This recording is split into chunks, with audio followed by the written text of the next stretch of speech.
একদিকে রয়েছে চোরেদের দলের নায়ক, তৃণমূল মানে চোর, আর সেই দলের প্রতিনিধি নিশ্চয়ই চোর।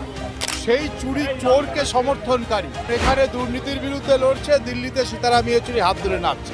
সৌগত রায় একটু নাচ গান করছেন, একটু ওই ইয়েতে রয়েছেন, সুইমিং পুলে যাচ্ছেন।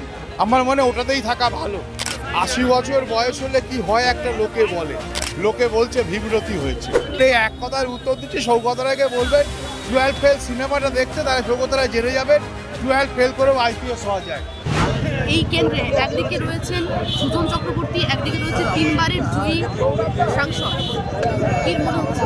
একদিকে রয়েছে চোরেদের দলের নায়ক, তৃণমূল মানে চোর, আর সেই দলের প্রতিনিধি নিশ্চয়ই চোর।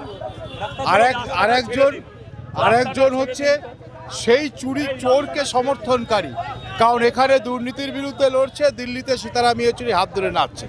সুতরাং চোর আর চোরেদের সাকরেদ, এদের বিরুদ্ধে লড়াই, যারা মানে অন্যায়ের বিরুদ্ধে দুর্নীতির বিরুদ্ধে লড়াই করা যারা করছেন, সেই বিজেপি লড়তে চোর অসুবিধা নেই। বলছেন যে দুর্বল হ্যাঁ,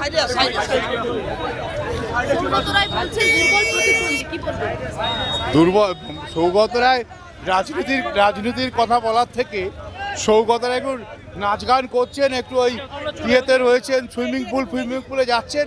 আমার মনে ওটাতেই থাকা ভালো, কারণ সৌগত রায়ের মানে ৮০ বছর বয়স হলে কি হয় একটা লোকে বলে। সৌগত রায়ের কথাবার্তা এবং সৌগত রায়ের ভাব দেখে লোকে বলছে বিব্রতি হয়েছে। এই এক কথার উত্তর দিচ্ছি, সৌগত রায়কে বলবেন 12 ফেল সিনেমাটা দেখতে, তাহলে সৌগত রায় জেনে যাবেন 12 ফেল করেও আইপিএস হওয়া যায়।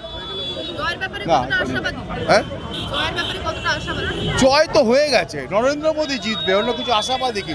জিতে গেছে নরেন্দ্র মোদী।